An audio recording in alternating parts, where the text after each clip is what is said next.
Hello दोस्तों, आज के इस वीडियो में हम कंपनसेशन एंड बेनिफिट के बारे में सीखेंगे। तो सबसे पहले हम सी&बी क्या है और किस टाइप के कंपोनेंट हम कंसीडर करते हैं वो सीखेंगे। So compensation and benefit refers to the reward and perk that employ receive in exchange for their work within an organisation. Compensation include the financial rewards such as salary, bonuses, and stock option, while benefit include non-monetary perk like health insurance, retirement plans, vacation time, and other workplace amenities. These offerings are designed to attract, motivate, and retain employees while ensuring their well-being and job satisfaction. अब हम देखते हैं Indian CTC structure में कौन कौन से compensation and benefit component हैं जो कॉमन यूज़ होते हैं। दोस्तों, अगर आप चैनल पे नए हो तो लाइक एंड सब्सक्राइब कर दीजिए। इस चैनल पे HR, payroll, compliance and Excel related video आपको रेगुलर बेसिस पे सीखने मिलेंगे। So let's proceed. Here are some common compensation and benefit component in India. Basic salary, the fixed amount paid to an employee for their work.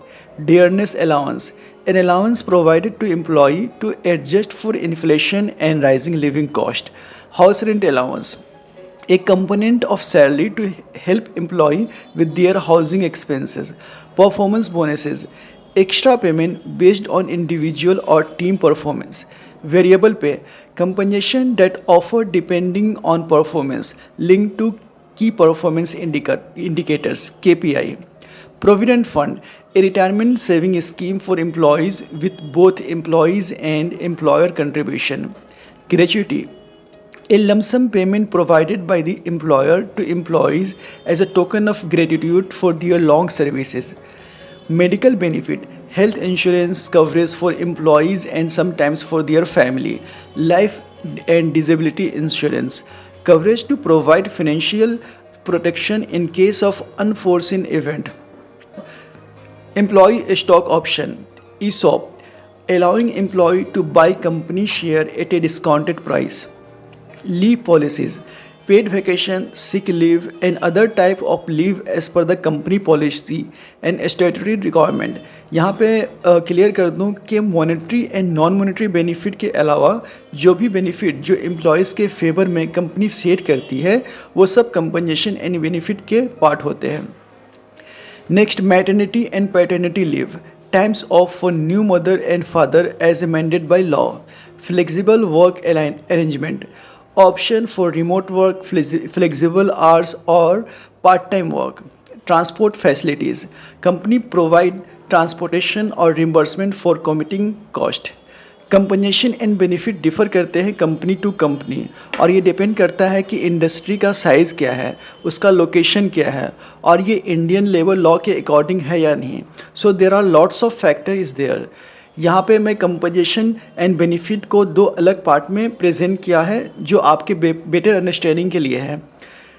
सो पहले हम देखते हैं compensation के अंदर कौन कौन से एलिमेंट आते हैं। So, basic salary, dearness allowance, house rent allowance, special allowance, performance bonuses, variable pay, employee stock option, ESOP element ये हमारे कंपनसेशन के अंदर आते हैं। अब हम देखते हैं बेनिफिट के अंदर कौन कौन से एलिमेंट आते हैं। So provident fund, gratuity, health insurance, life and disability insurance, leave policies, flexible work arrangement, wellness programme, child care support, tuition reimbursement, transport facilities, cafeteria plans, retirement plans, ये सब जो है ये सब आपके बेनिफिट के अंदर आते हैं। दोस्तों, अब हम कंपनसेशन एंड बेनिफिट के रोल एंड रिस्पॉन्सिबिलिटी देखेंगे। As you know, in the domain of human resource the role of managing compensation and benefit is a crucial for attracting, retaining and motivating employees. सो पहले हम compensation management के roles and responsibility देखते हैं। तो सबसे पहले हम कंपनसेशन के रोल्स देखते हैं। Salary structure design, creating a fair and competitive salary structure based on market, job evaluation, assessing the relative value of different role to determine appropriate compensation level, salary review, conducting periodic review and adjustment to ensure employees are fairly compensated and aligned with the market trends. bonus and incentive programs, designing performance-based bonus and incentive program to reward exceptional performance, variable pay management, overseeing the implementation and tracking of variable pay component linked to performance metrics, salary negotiation, assisting in negotiation with candidate. सो अब हम benefit management के roles and responsibility देखते हैं. Benefit strategy: developing a comprehensive benefit strategy aligned with the company's value, budget, and employee needs.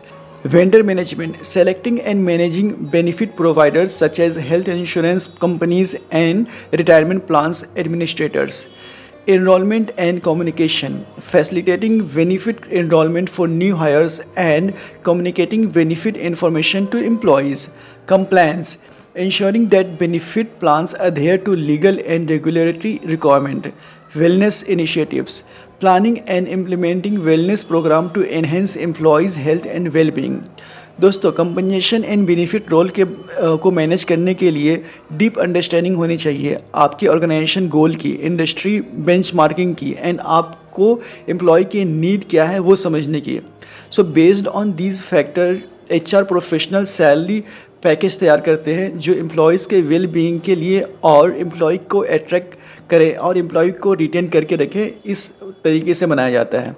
So that's all for today's video. Please do like and comment. Don't forget to subscribe my channel. Thank you.